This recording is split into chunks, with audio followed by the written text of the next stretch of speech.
सभी लोग बताएंगे आवाज आ रही है? तो स्टार्ट करते हैं आज का ये वीडियो। सभी लोग बताएंगे आवाज आ रही है? तो दोस्तों आज का जो अपना पहला प्रश्न है, पर्यावरण शब्द मिलकर बना है तो किससे मिलकर बना है, बताना है हमें। पहला प्रश्न है अपना है, पर्यावरण शब्द मिलकर बना है तो परिधन आवरण से मिला है, पर्यायधन वर्ण से मिला है, पर्यायधन आवरण या परिधन अनावरण से मिला है। तो चार विकल्पों में से सभी लोग बताएंगे फटाफट से।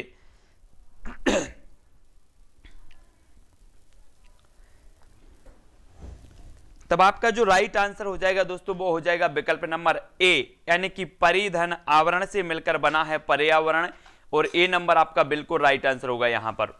ठीक है, बढ़ते हैं अगले क्वेश्चन की ओर। पर्यावरण का आश्रय उन सभी बाहरी शक्तियों एवं तत्वों से है जो हमें आजीवन प्रभावित करती हैं। यह कथन किसका है? डगलस का है, ग्रीन का है, फ्रॉवेल का है या फिर वुडवर्थ का है? पर्यावरण का आश्रय उन सभी बाहरी शक्तियों एवं तत्वों से है जो हमें आजीवन प्रभावित करती हैं। ये कथन किसका है? तब चार विकल्पों में से एक का चयन करना है और ए बी सी डी करके हमें उत्तर बताना है। तो आपका उत्तर क्या होगा? इंतजार आपके उत्तर का। और इसका जो राइट आंसर हो जाएगा प्रश्न क्रमांक 2 का, वो क्या हो जाएगा दोस्तों? वो हो जाएगा वुडवर्थ। वुडवर्थ यानी कि जो विकल्प नंबर आपका डी है वो सही हो जाएगा। पर्यावरण का आश्रय सभी बाहरी शक्तियों एवं तत्वों से है जो हमें आजीवन प्रभावित करती हैं, ये वुडवर्थ महोदय ने कहा। और डी नंबर जिन्होंने भी बताया है उनका आंसर बिल्कुल सही हो जाएगा प्रश्न क्रमांक 2 का डी। ठीक है, अगला क्वेश्चन है आपकी स्क्रीन पर, पर्यावरण वह बाहरी शक्ति है जो हमें प्रभावित करती है। यह कथन किसका है? पर्यावरण वह बाहरी शक्ति है जो हमें प्रभावित करती है और पर्यावरण का आश्रय सभी बाहरी शक्तियों एवं तत्वों से जो हमें आजीवन प्रभावित करती हैं। और नेक्स्ट आपकी उसी प्रकार से लगभग आपकी एक और परिभाषा है कि पर्यावरण वह बाहरी शक्ति है जो हमें प्रभावित करती है। ये जो कथन है वो किसका हो जाएगा? प्रश्न क्रमांक 3 जे.एस. रॉस का, ग्रीन का, प्लेटो या फिर वुडवर्थ का? तो प्रश्न क्रमांक हमारा 3 है और 3 में से एक उत्तर बताना है। तब आपका राइट आंसर हो जाएगा साथियों विकल्प नंबर 1, यानी कि जे.एस. रॉस। जे.एस. रॉस ए नंबर आपका बिल्कुल सही होगा। जिन्होंने भी ए बताया है उनका आंसर बिल्कुल सही है। पर्यावरण वह बाहरी शक्ति है जो हमें प्रभावित करती है, ये जे.एस. रॉस साहब का है। ए नंबर आपका राइट आंसर हो जाएगा। ठीक है, भूपृष्ठ की समस्त प्राकृतिक दशाओं को पर्यावरण में सम्मिलित किया है। तो किसने किया है? भूपृष्ठ की समस्त प्राकृतिक दशाओं को पर्यावरण में सम्मिलित किया है मैकाइवर ने, जे.एस. रॉस ने, ग्रीन ने या फिर आपका ली ने। तो राइट आंसर आपका क्या होगा? भूपृष्ठ की जो समस्त प्राकृतिक दशाएं हैं उनको पर्यावरण में सम्मिलित करने वाले जो विद्वान हैं वो विद्वान कौन है, यहां पर हमें बताना है। तो आपका जो आंसर हो जाएगा वो क्या हो जाएगा? प्रश्न क्रमांक 4 का सभी लोग बताएंगे और ये आपका हो जाएगा मैकाइवर। मैकाइवर यानी कि जो आपका 1 नंबर है वो बिल्कुल सही हो जाएगा। ठीक है, ए नंबर का। फिर अगला क्वेश्चन है, पर्यावरणीय अध्ययन की प्रकृति को स्वीकार किया जाता है तो कैसे स्वीकार किया जाता है? सभी लोगों को बताना है। अनुराधा जी, उत्तम, पुष्पेंद्र, जितेंद्र जी, दीपक जी, कालू जी, सभी लोग बताएंगे कि पर्यावरण अध्ययन की प्रकृति को स्वीकार किया जाता है कला के रूप में, विज्ञान के रूप में, दोनों के रूप में या फिर गणित के रूप में। तो आपका राइट आंसर क्या होगा? पर्यावरण अध्ययन की प्रकृति को स्वीकार किया जाता है तो किस रूप में किया जाता है? तब अधिकांश लोगों ने बताया है कि कला के रूप में भी किया जाता है और विज्ञान के रूप में भी किया जाता है, यानी कि आपका विकल्प नंबर जो सी है वो बिल्कुल राइट आंसर हो जाएगा। और जो अधिकांश लोगों ने बिल्कुल सही बताया है, पर्यावरण में प्रमुख रूप से सम्मिलित किया जाता है। तो क्या सम्मिलित किया जाता है? 4 विकल्प है, 4 विकल्प को पढ़ना है और उत्तर बताना है। मनीषा जी, उत्तम जी, सत्यम जी, माया जी, सभी लोगों को उत्तर बताना है। 6 नंबर आपका क्या होगा? तो जल्दी से बताएं।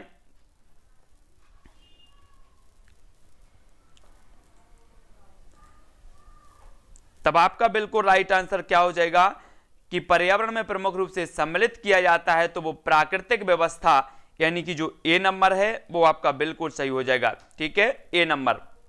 अगला है, पर्यावरण अध्ययन की सामग्री प्रमुख रूप से संबंधित है तो किससे संबंधित है? विज्ञान से संबंधित है, अर्थशास्त्र से संबंधित है, राजनीति शास्त्र से संबंधित है या फिर गणित से संबंधित है? तो पर्यावरणीय अध्ययन की जो सामग्री प्रमुख रूप से संबंधित है तो किससे है? प्रश्न क्रमांक हमारा 7 है और 7 का उत्तर बताना है, तो जल्दी से बताएं सभी लोग।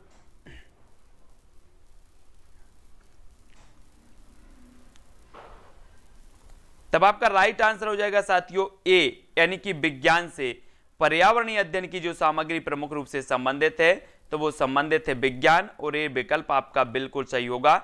अगला क्वेश्चन आपकी स्क्रीन पर, पर्यावरणीय अध्ययन प्रमुख रूप से संबंधित है तो प्रत्यक्ष ज्ञान से, अप्रत्यक्ष ज्ञान से, ए और बी दोनों से, या फिर काल्पनिक ज्ञान से। तो प्रश्न क्रमांक अपना 8 है और 8 का उत्तर हमें बताना है कि पर्यावरणीय अध्ययन प्रमुख रूप से संबंधित होता है तो किससे संबंधित होता है? 4 विकल्पों में से सभी लोग चयन करेंगे।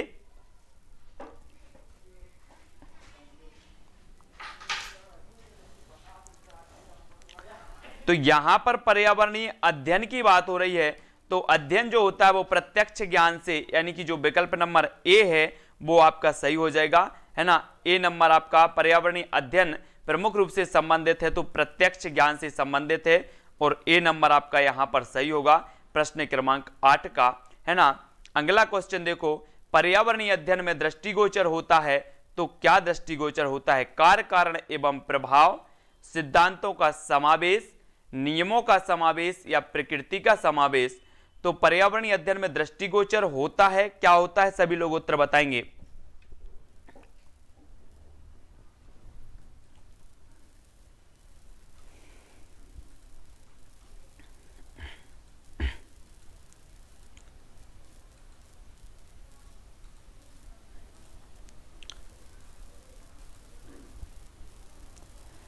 तब आपका जो विकल्प नंबर हो जाएगा, पर्यावरणीय अध्ययन में दृष्टिगोचर जो होता है, दृष्टिगोचर की यहां पर बात हो रही है, तो दृष्टिगोचर जो होता है वो होता है कार्य, कारण और प्रभाव, है ना। कार्य, कारण और प्रभाव ये दृष्टिगोचर होते हैं पर्यावरण में, है ना, पर्यावरणीय अध्ययन में। तो ए नंबर यहां पर आपका सही हो जाएगा, ठीक है। हाँ, ए नंबर आपका सही होगा। सिद्धांतों का समावेश, ऐसे तो मेरे मतलब पूरे सही हैं, बाकी अगर बात होती है कि दृष्टिगोचर जो होता है तो कार्य, कारण एवं प्रभाव, ए नंबर आपका सही होगा, ठीक है। पर्यावरण का प्रभाव पड़ता है तो क्या पड़ता है? जब आपको सारे के सारे क्वेश्चन बिल्कुल समान लगते हैं तब आपको बड़े आराम से उत्तर देने की जरूरत होती है और समझने की जरूरत होती है, ठीक है। तो प्रश्न क्रमांक 10 का उत्तर बताना, पर्यावरण का प्रभाव पड़ता है तो निश्चित क्षेत्र पर, निश्चित राष्ट्र पर, संपूर्ण विश्व पर, या फिर महाद्वीपों पर। तब यहां पर 10 का उत्तर बताना है। देखो फिर से आपको कंफ्यूज करने वाला क्वेश्चन है, तब आपका राइट आंसर क्या हो जाएगा? अच्छे से बताना है, सभी लोग बताएंगे। तो पर्यावरण का जो प्रभाव पड़ता है वो काय पर पड़ता है? संपूर्ण विश्व पर पड़ता है ना। संपूर्ण विश्व पर पर्यावरण का प्रभाव पड़ता है, यहां पर आपको कंफ्यूज नहीं होना है, ठीक है। अगला क्वेश्चन है, सामान्य रूप से पर्यावरण को प्राथमिक स्तर पर मान्यता प्रदान की गई है अनिवार्य विषय के रूप में, सामान्य विषय के रूप में, सहयोगी विषय के रूप में, या फिर सामान्य ज्ञान के रूप में। तो पर्यावरण को प्राथमिक स्तर पर मान्यता दी गई है तो किस रूप में दी गई है? ये 4 विकल्प है हमारे सामने और 4 में से एक का चयन करना है। सभी लोग पता है, सभी लोगों ने पढ़ा है ना। तब आपका राइट आंसर क्या होगा? तो आपका जो बिल्कुल सही हो जाएगा वो क्या होगा? प्रश्न क्रमांक 11, पर्यावरण को प्राथमिक स्तर पर जो मान्यता दी गई है वो अनिवार्य विषय, यानी कि जो विकल्प नंबर आपका सही है वो बिल्कुल सही हो जाएगा, ए नंबर का, है ना। बढ़ते हैं अगले क्वेश्चन की ओर। अगला क्वेश्चन आपकी स्क्रीन पर है, पर्यावरणीय अध्ययन में विश्वास व्यक्त किया जाता है संतुलन एवं संरक्षण में, प्रदूषण में, प्राकृतिक संसाधनों में, सामाजिक संसाधनों में। तो पर्यावरणीय अध्ययन में विश्वास व्यक्त किया जाता है तो किसमें व्यक्त किया जाता है? प्रश्न क्रमांक है 12 और 12 का उत्तर हमें बताना है। तब आपका जो राइट आंसर हो जाएगा वो हो जाएगा संतुलन एवं संरक्षण में विश्वास किया जाता है कि पर्यावरण का संतुलन बनाए रखे, पर्यावरण का संरक्षण भी हो। तो संतुलन एवं संरक्षण यानी कि ए नंबर आपका यहां पर सही होगा, ठीक है। अगला क्वेश्चन है, पर्यावरणीय अध्ययन में सम्मिलित किया जाता है, क्या किया जाता है? जीव जंतु एवं मानव का व्यवहार, प्राकृतिक संसाधनों का अध्ययन, ए एवं बी दोनों, या फिर आर्थिक व्यवहार का अध्ययन। तो 13 का उत्तर सभी लोग बताएंगे।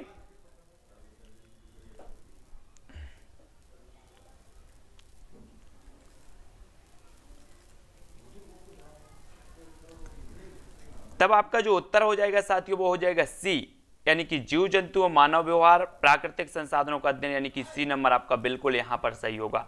पर्यावरण अध्ययन में अभाव पाया जाता है अंधविश्वासों का, रूढ़िवादिता का, ए एवं बी दोनों का, या फिर चिंतन का। तो बताएं सभी लोग।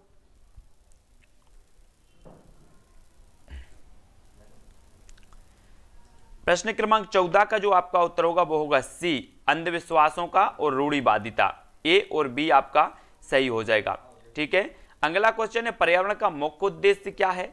शैक्षिक विकास, शारीरिक विकास, मानसिक विकास, या फिर सर्वांगीण विकास।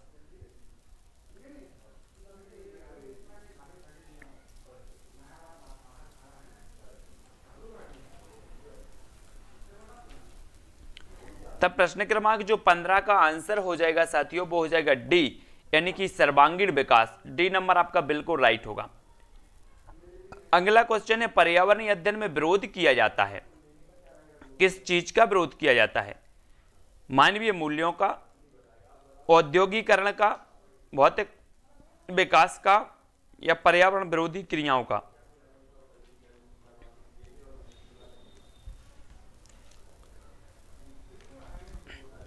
तो प्रश्न क्रमांक है 16 और 16 का जो सभी लोगों ने उत्तर बताया है कि पर्यावरणीय अध्ययन में जो विरोध किया जाता है वो किया जाता है पर्यावरण विरोधी क्रियाओं का, यानी कि जो डी नंबर है वो आपका बिल्कुल राइट आंसर हो जाएगा। अगला क्वेश्चन है दोस्तों आपकी स्क्रीन पर, पर्यावरणीय अध्ययन का प्रमुख लाभ है। तो क्या लाभ है? पर्यावरणीय घटनाओं का ज्ञान, पर्यावरणीय तत्वों का ज्ञान, पर्यावरणीय संसाधनों का ज्ञान, पर्यावरण के प्रति जागरूकता एवं सकारात्मक दृष्टिकोण।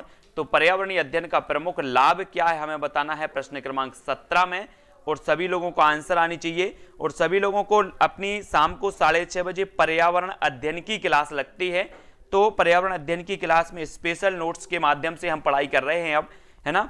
तो सभी लोग शाम को 6:30 बजे जिसको भी पर्यावरण पढ़ना है वो आ जाएंगे। और 17 का जो आपका राइट आंसर हो जाएगा वो हो जाएगा डी, यानी कि पर्यावरण के प्रति जागरूकता एवं सकारात्मक दृष्टिकोण आपका बिल्कुल सही हो जाएगा। प्रमुख लाभ जो है वो डी नंबर आपका सही है। वैश्विक पर्यावरण मूल्यों के अंतर्गत समाहित होता है। तो क्या समाहित होता है? अंतर्राष्ट्रीय सद्भावना, विश्व बंधुत्व की भावना, मानवता, ए एवं बी दोनों। तो वैश्विक पर्यावरण मूल्यों के अंतर्गत समाहित होता है। तो क्या समाहित होता है? प्रश्न क्रमांक 18 का आंसर हमें बताना है।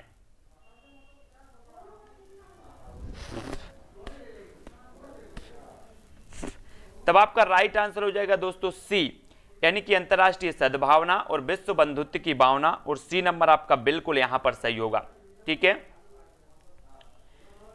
अगला क्वेश्चन है पर्यावरणीय अध्ययन में प्रमुख स्थान दिया जाता है सैद्धांतिक ज्ञान को, व्यवहारिक ज्ञान को, मूल संबंधी ज्ञान को, या फिर चिंतन संबंधी ज्ञान को। तो पर्यावरणीय अध्ययन में प्रमुख जो स्थान दिया जाता है 19 का उत्तर बताना है। तब आपका राइट आंसर क्या होगा? तो बिल्कुल सही आंसर आपका होगा व्यवहारिक ज्ञान को। व्यवहारिक ज्ञान यानी कि जो आपका बी नंबर है वो बिल्कुल सही हो जाएगा। पर्यावरण अध्ययन में प्रमुख स्थान दिया जाता है व्यवहारिक ज्ञान को, और बी नंबर आपका सही है। तब अगला क्वेश्चन है आपका, पर्यावरणीय अध्ययन से व्यक्ति को प्राप्त होती है। तो क्या प्राप्त होती है? मानसिक संतुष्टि, शारीरिक संतुष्टि, ए एवं बी दोनों, या फिर शैक्षिक संतुष्टि। तो प्रश्न क्रमांक 20 और 20 का उत्तर आपका क्या हो जाएगा? तो जल्दी से हमें बताना है। अंशिका जी, मधुराज जी, अमर, संजू जी, सुनीता, उत्तम जी, सभी लोग बताएंगे कि पर्यावरणीय अध्ययन से व्यक्ति को प्राप्त होती है। तो आपका राइट जो आंसर हो जाएगा वो हो जाएगा मानसिक संतुष्टि और शारीरिक संतुष्टि, यानी कि दोनों। विकल्प नंबर सी जो है वो आपका सही हो जाएगा। ठीक है, हाँ। अगला क्वेश्चन है, कर्ट लेविन के अनुसार पर्यावरण के प्रमुख प्रकार होते हैं। तो क्या होते हैं? 3, 4, 5 या फिर 2। तो कर्ट लेविन के अनुसार पर्यावरण के जो प्रकार होते हैं वो कौन से होते हैं? 21। और 21 का जो आपका राइट जो आंसर हो जाएगा वो हो जाएगा 1 नंबर, 1 नंबर आपका सही है, 3 है ना, 3 माने हैं। मैथ पेडागोजी के 10 वीडियो अपलोड कर दिए हैं, 10 वीडियो की लाइव क्लासें पहले हो चुकी है मैथ पेडागोजी, तो वो पढ़ लें। 10 वीडियो पर्यावरण के हो जाएं, 10 वीडियो हिंदी के भी हो गए हैं और 10 वीडियो आपको पर्यावरण के भी हो जाएंगे, ठीक है। तो भौतिक पर्यावरण का संबंध होता है तो किससे होता है? आर्थिक विकास से, राजनीतिक विकास से, प्राकृतिक व्यवस्था से या फिर सामाजिक व्यवस्था से। तो भौतिक पर्यावरण का जो संबंध होता है वो किससे होता है? तो 22 का जो राइट आंसर हो जाएगा आपका, भौतिक पर्यावरण का जो संबंध होता है वो होता है प्राकृतिक व्यवस्था। प्राकृतिक व्यवस्था यानी कि सी नंबर आपका यहां पर बिल्कुल सही होगा, सी नंबर, ठीक है। प्ले लिस्ट में देखें,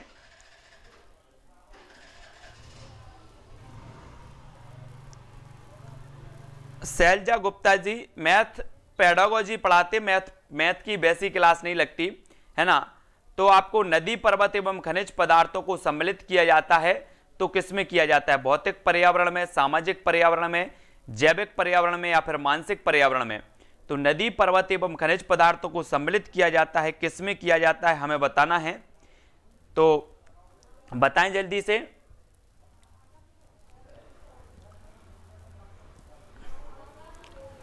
तब आपका बिल्कुल सही हो जाएगा ए नंबर, भौतिक पर्यावरण। भौतिक पर्यावरण में शामिल किया जाता है नदी, पर्वत और खनिज पदार्थों को।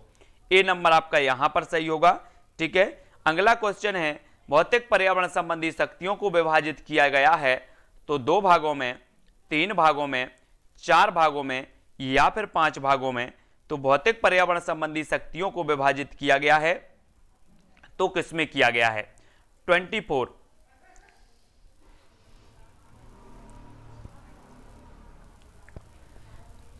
और आपका जो राइट आंसर हो जाएगा वो क्या हो जाएगा?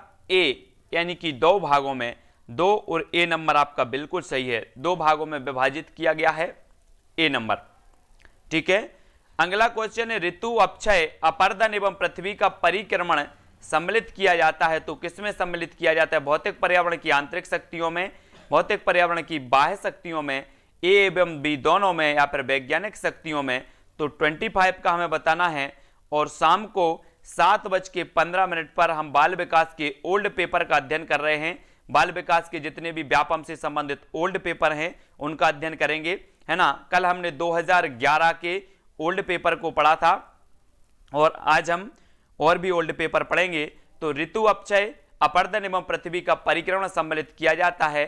तब आपका 25 का जो राइट आंसर हो जाएगा वो हो जाएगा सी, यानी कि ए और बी दोनों आपका बिल्कुल सही होगा।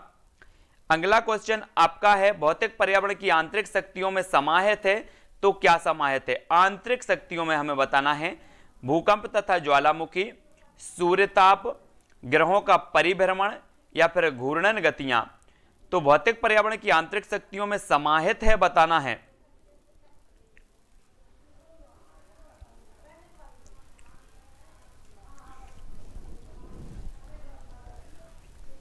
तब आपका राइट आंसर हो जाएगा भूकंप एवं ज्वालामुखी, है ना। आंतरिक शक्तियों में जो समाहित है वो भूकंप एवं ज्वालामुखी, और ए नंबर आपका बिल्कुल सही होगा। मौसम एवं जलवायु को भौतिक पर्यावरण के कौन से तत्व में समाहित किया जाता है? भाववाचक तत्वों में, भौतिक तत्वों में, जैविक तत्वों में या फिर कर्मवाचक तत्वों में। तो उत्तर बताना है।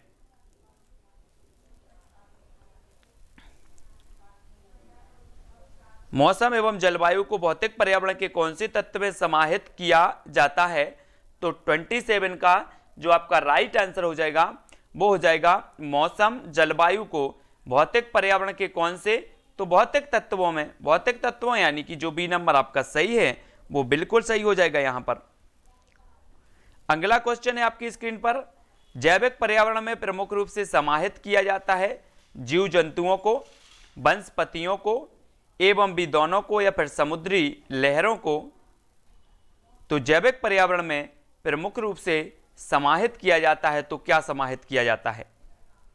28 का आंसर हमें बताना है।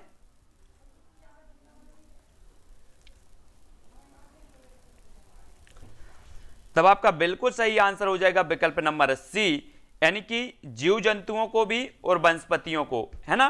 तो जैविक पर्यावरण में शामिल किया जाता है। और जैविक और अजैविक घटकों से मिलकर इस पर्यावरण या परितंत्र का निर्माण होता है। ये तो सभी लोग पता है।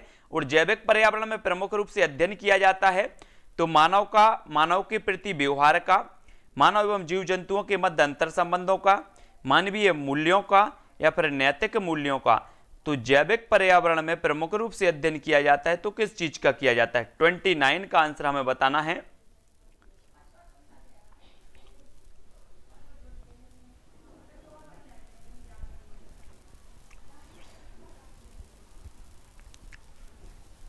तब आपका राइट आंसर हो जाएगा विकल्प नंबर बी, मानव एवं जीव जंतुओं के मध्य अंतर संबंधों का जो है जैविक पर्यावरण में क्या किया जाता है? अध्ययन किया जाता है। तो बी नंबर आपका बिल्कुल सही है। यहां पर मनोसामाजिक पर्यावरण का प्रमुख संबंध होता है तो किससे होता है? आर्थिक क्षेत्र से, सामाजिक क्षेत्र से, मानसिक क्षेत्र से या फिर बी एवं सी दोनों से। तो प्रश्न क्रमांक 30 का उत्तर हमें बताना है।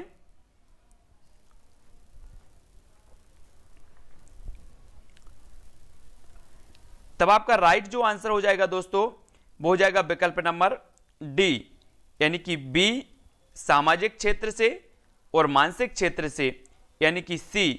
तो डी नंबर आपका बिल्कुल सही है। यहां पर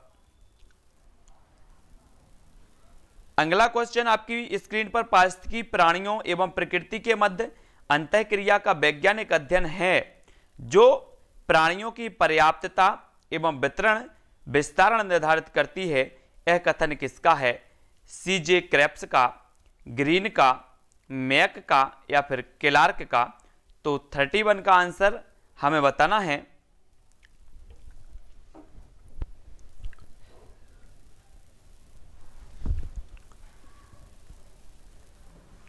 तब आपका बिल्कुल सही आंसर हो जाएगा विकल्प नंबर ए, सीजे क्रेप्स का, और ए नंबर बिल्कुल सही है। ठीक है, सीजे क्रेप्स आपका राइट आंसर हो जाएगा यहां पर। अगला क्वेश्चन है, महासागर एवं तालाब का पारिस्थितिकी तंत्र होता है, समान होता है, असमान होता है, सामान्य होता है या फिर असामान्य होता है। तो महासागर एवं तालाब ये प्राकृतिक पारिस्थितिक तंत्र के उदाहरण हैं, सभी को पता है।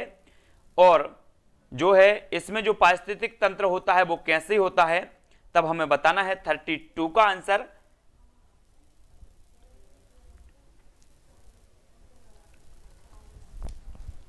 तब आपका उत्तर सही हो जाएगा क्या कि जो महासागर का पारिस्थितिक तंत्र है वो अलग होगा और तालाब का पारिस्थितिक तंत्र अलग होगा। तो आपका जो विकल्प नंबर बी है वो सही हो जाएगा, यानी कि असमान महासागर का अलग होगा और तालाब का पारिस्थितिक तंत्र अलग होगा। तो बी नंबर आपका बिल्कुल राइट होगा। ठीक है, अगला क्वेश्चन है, पारिस्थितिक तंत्र का प्रमुख उद्देश्य है तो क्या है?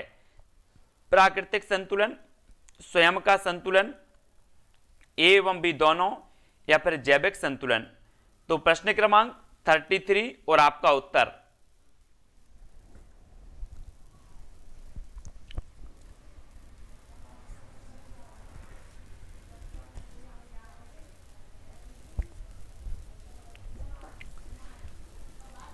तब बिल्कुल राइट आंसर हो जाएगा। पारिस्थितिक तंत्र का जो मुख्य उद्देश्य होता है वो क्या हो जाता है? तब आपका आंसर होगा सी नंबर, ए और बी दोनों। प्राकृतिक संतुलन, स्वयं का संतुलन, ये सभी पारिस्थितिक तंत्र का मुख्य उद्देश्य होता है ना। तो सी नंबर यहां पर आपका राइट आंसर हो जाएगा प्रश्न क्रमांक 33 का।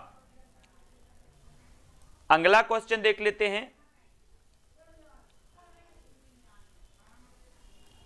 जल एवं विभिन्न प्रकार की गैसों को सम्मिलित किया जाता है तो जैविक तत्वों में, अजैविक तत्वों में, मिश्रित तत्वों में या फिर भौतिक तत्वों में। जल एवं विभिन्न प्रकार की गैसों को सम्मिलित किया जाता है तो किसमें किया जाता है? जोगू, राजकुमार, पूजा जी, सूजन जी, सभी को आंसर बताना है। जल एवं विभिन्न प्रकार की गैसों को सम्मिलित किया जाता है। तब 34 का जो राइट आंसर आपका हो जाएगा वो क्या हो जाएगा? अजैविक तत्वों में। इसमें बिल्कुल भी सोचने की बात नहीं है। ये जल जो है या फिर विभिन्न प्रकार की गैसें हैं, ये सभी अजैविक तत्वों के उदाहरण हैं और बी नंबर आपका यहां पर सही होगा। प्रश्न क्रमांक 34 का आंसर हो जाएगा आपका बी नंबर आपका सही होगा।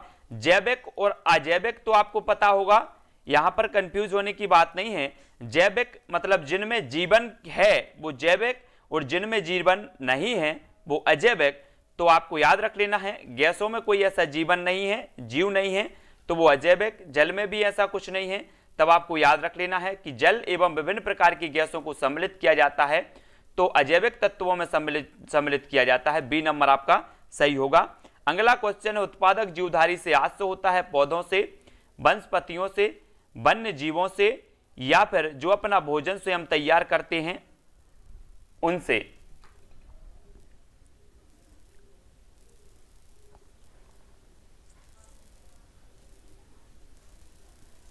बिल्कुल राइट आंसर। सभी को पता है कि जो अपना भोजन स्वयं तैयार करते हैं, है ना, उन्हें हम क्या कहा जाता है? उत्पादक। उत्पादक यानी कि जो विकल्प नंबर 4 है वो आपका सही हो जाएगा, है ना, 4 नंबर। तब अगला क्वेश्चन है आपका, प्राथमिक उपभोक्ता के अंतर्गत सम्मिलित किया जाता है तो क्या सम्मिलित किया जाता है? खरगोश एवं हरण को, भैंस एवं बकरी को, या फिर ए बी दोनों को, या फिर मानव को? प्राथमिक उपभोक्ता आपको बताना है। प्रश्न क्रमांक 36 है और 36 का आंसर सभी लोग बताएंगे, तब आपका पता होगा कि जो खरगोश एवं हिरण है ए बी है और भैंस एवं बकरी ए बी प्राथमिक उपभोक्ता हैं। तो आपका सी नंबर आंसर बिल्कुल सही होगा। ठीक है, सी नंबर। अगला क्वेश्चन, मानव को किस वर्ग का उपभोक्ता माना जाता है? प्रथम, द्वितीय, तृतीय या फिर चतुर्थक? तो 37 का आंसर बताना है। और सभी को पता है खाद्य श्रृंखला में जो मानव का स्थान है वो सर्वाहारी में है ना, तब मानव को कौन से नंबर का उपभोक्ता माना जाएगा? प्रश्न क्रमांक 37।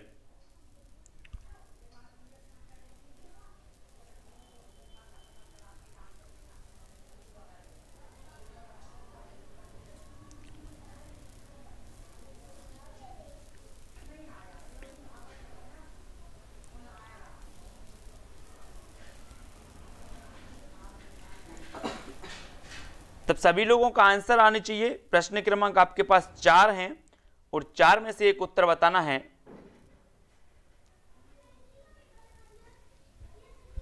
तब आपका जो राइट आंसर होगा तृतीय उत्पादक, सी नंबर।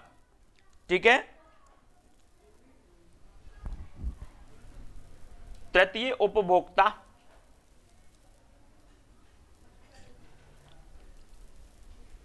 है ना, और इसको मैं अभी क्लियर करके भी आपको बताऊंगा 37 का। अगला क्वेश्चन देखो, तृतीय वर्ग के उपभोक्ता होते हैं तो कौन होते हैं? 38 का आंसर सभी लोग बताएंगे। तृतीय वर्ग के जो उपभोक्ता होते हैं वो कौन होते हैं?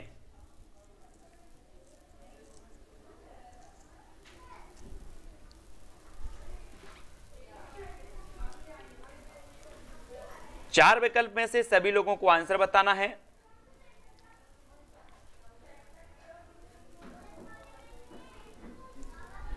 तब आपका 38 का जो राइट आंसर हो जाएगा साथियों वो क्या हो जाएगा? तृतीय वर्ग के जो उपभोक्ता होते हैं वो होते हैं मांसाहारी, और बी नंबर आपका सही होगा यहां पर, बी नंबर। ठीक है, अगला क्वेश्चन है, विघटक जीवधारी के अंतर्गत सम्मिलित किया जाता है चूहा, नेवला, बाज या फिर जीवाणु एवं कवक?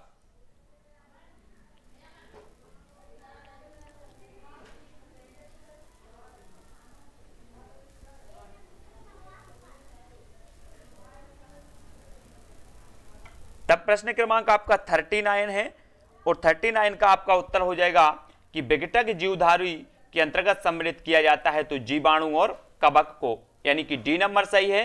अगला क्वेश्चन, सामान्य रूप से पारिस्थितिकी तंत्र में घटकों की संख्या होती है तो कितनी होती है? प्रश्न क्रमांक 40।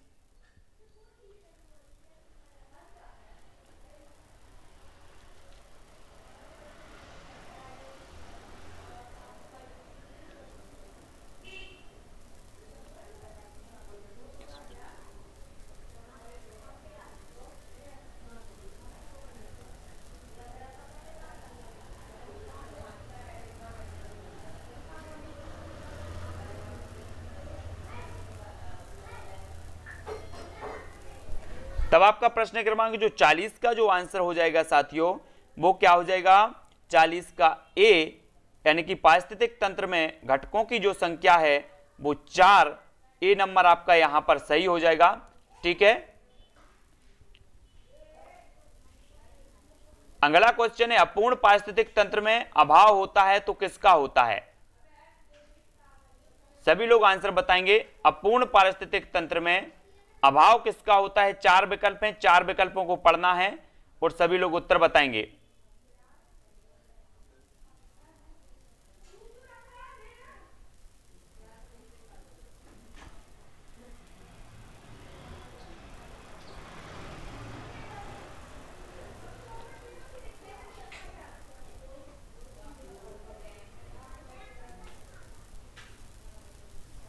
तब आपका प्रश्न क्रमांक 41 और 41 का डी हो जाएगा, किसी एक या सभी का।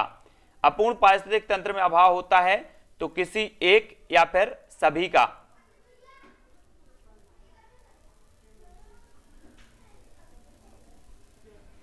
अगला क्वेश्चन है, स्वयं समर्थ पारिस्थितिकी तंत्र की विशेषता होती है तो क्या होती है? 42 का आंसर सभी लोग बताएंगे।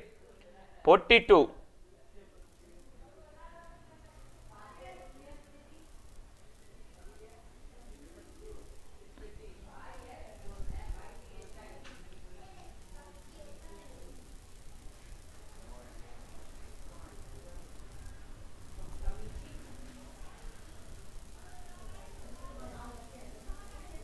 तब आपका जो राइट आंसर हो जाएगा प्रश्न क्रमांक 42 का, वो आपका हो जाएगा दोस्तों, संतुलन स्थापित करने की क्षमता। स्वयं समर्थ की विशेषता होती है संतुलन स्थापित करने की क्षमता। और अगला क्वेश्चन है, पारिस्थितिकी तंत्र को असंतुलित करने में प्रमुख भूमिका होती है तो किसकी होती है? 43 का आंसर हमें बताना है।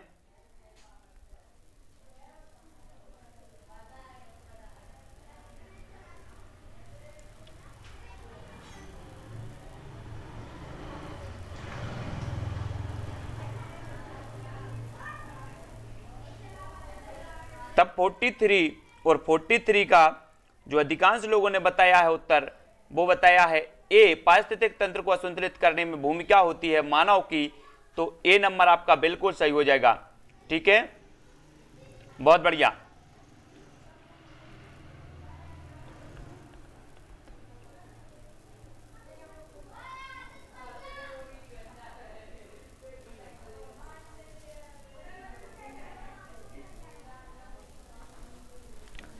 विकृत पारिस्थितिकी तंत्र में होता है तो क्या होता है?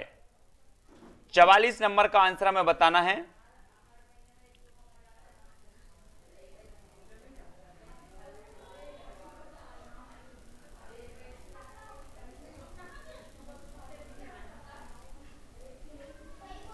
चार विकल्पों को पढ़ना है और उसके बाद उत्तर बताना है। तब आपका जो राइट आंसर हो जाएगा वो क्या हो जाएगा?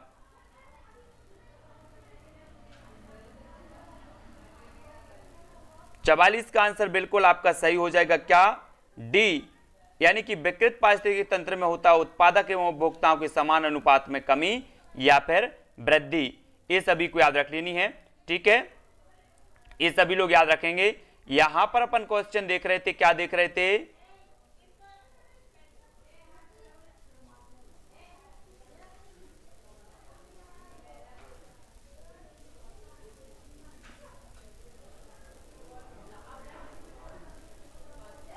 यहां पर हमने पढ़ा था सामान्य रूप से पारिस्थितिकी तंत्र में घटकों की संख्या कितनी होती है। तो यहां पर आपका जो राइट आंसर हो जाएगा, सामान्य रूप से जो घटक होते हैं पारिस्थितिक तंत्र में, वो कितने घटक होते हैं? 2 घटक होते हैं। वैसे तो जैविक और अजैविक घटक होते हैं ना। सामान्य रूप से पारिस्थितिक तंत्र में जैविक घटक और अजैविक घटक इस प्रकार से होते हैं। तो यहां पर ऑप्शन भी नहीं है आपका 2 नंबर का। तो वैसे 2 घटक होते हैं इसमें, है ना।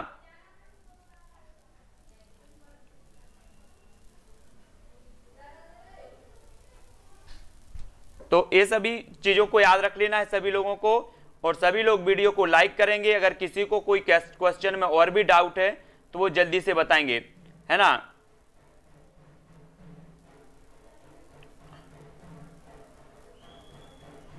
तृतीय वर्ग के उपभोक्ता तो मांसाहारी ही होते हैं।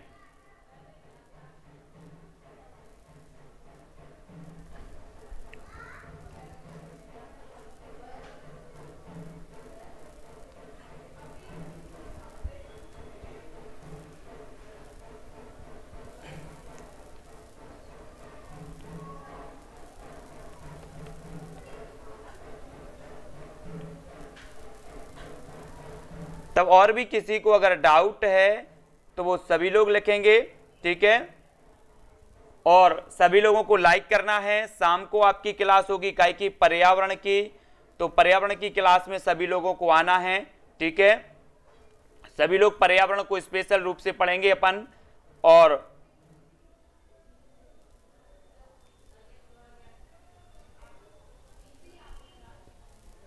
तो जो मानव है इसे तृतीय उपभोक्ता में ही रखा जाएगा। तो मानव आपको याद रख लेना तृतीय उपभोक्ता में, है ना। तो ये चीज याद रखनी है सभी लोगों को, तृतीय उपभोक्ता। ये क्वेश्चन भी आपका यहां पर क्लियर होगा।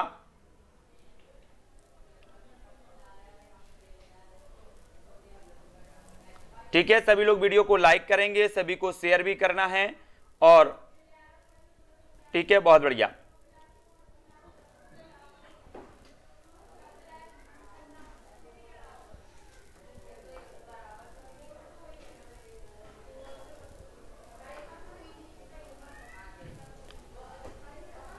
ठीक है, तो आज के वीडियो के लिए इतना ही। 38 में कैसे डाउट है? 38 में तृतीय वर्ग के जो उपभोक्ता होते हैं, 38 तो सीधा सीधा क्लियर है। तृतीय वर्ग के उपभोक्ता तो मांसाहारी होते हैं ना।